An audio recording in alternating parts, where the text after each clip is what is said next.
Mollies are one of the most popular fish in the aquarium hobby, coming in a wide variety of colors, tail shapes, and sizes. While extremely popular, many aquarists struggle with keeping mollies. So let's discuss how to take care of mollies and avoid the struggles that many people face with this fish.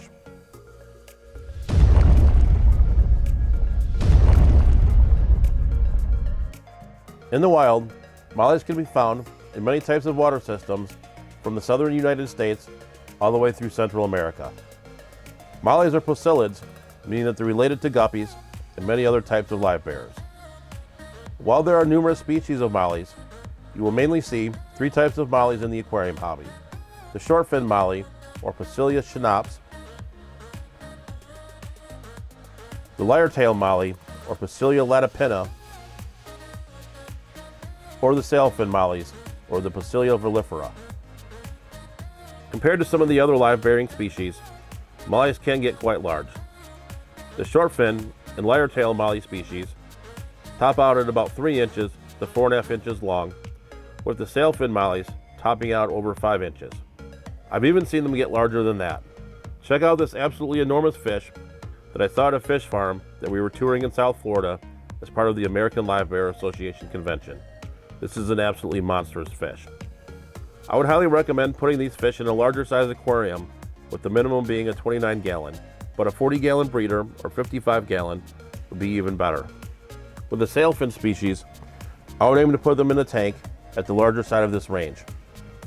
In their natural environment, mollies are omnivorous, often poking around the rockwork, feeding on small invertebrates, as well as scraping algae and many other types of plant matter off of the rockwork. In your aquarium, you'll find similar behavior, with the fish always picking at the rocks, looking for algae and other organisms. With the mollies in my fish room, I'll feed them a wide variety of different types of flake or pellet food, as well as an occasional feeding of live brine shrimp. One type of food that I'll always include in my rotation is spirulina flake, to ensure that they have enough vegetable matter in their diet. While I've not found mollies to be overly aggressive, they do tend to be more boisterous than some of your other live-bearing species.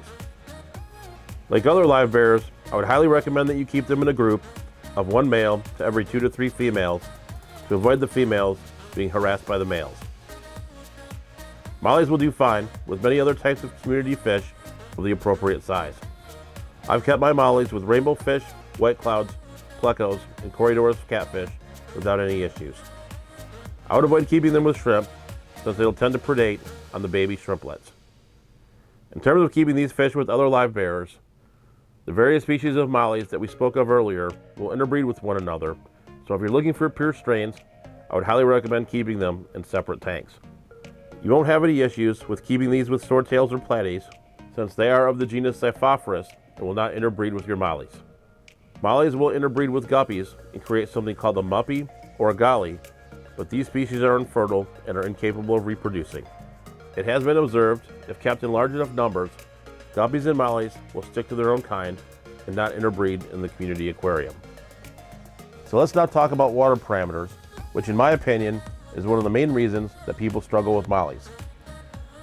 The majority of mollies that you'll find at your local big box store or local fish store are bred and raised overseas in brackish water, since saltwater is cheaper and more plentiful than freshwater. When they come to the United States for sale, they have to convert to freshwater, which can be difficult on the fish depending on your local water parameters. While you don't have to keep your mollies in brackish water, I would highly recommend that you keep them in fairly hard water with a high GH and KH. If you live in an area with softer water, I would highly recommend adding crushed coral or some coral reef rock to help buffer the calcium in your water. With that being said, if you can find mollies from a local breeder or mollies that are bred in freshwater, you'll have a much better chance of being successful. Also, when buying new mollies, you want to make sure they're swimming strongly and are not showing any shimmying while they're swimming. This is a sign of kidney failure, which is something you'll not be able to treat. So having the proper water parameters and starting out with good stock will go a long way to being successful with mollies. So let's talk about breeding mollies.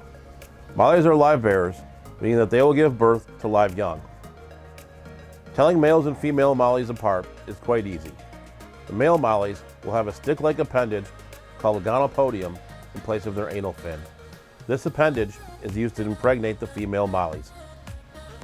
With the sailfin mollies, the males will also have an extremely large dorsal fin that they'll use to show off to females and other males. Once impregnated, you'll notice that the female mollies will grow in size and have a large black gravid spot and will give birth to live young after about a 30-day gestation period. These fry will take up crushed up flake food, baby brine shrimp, and other smaller type foods. These fish are easy to raise, and it's always fun to have baby fish in your aquariums. I do hope that you enjoyed learning about mollies and the proper water conditions to take care of them. So with that being said, stay safe, stay fishy, and I'll catch you on the next video.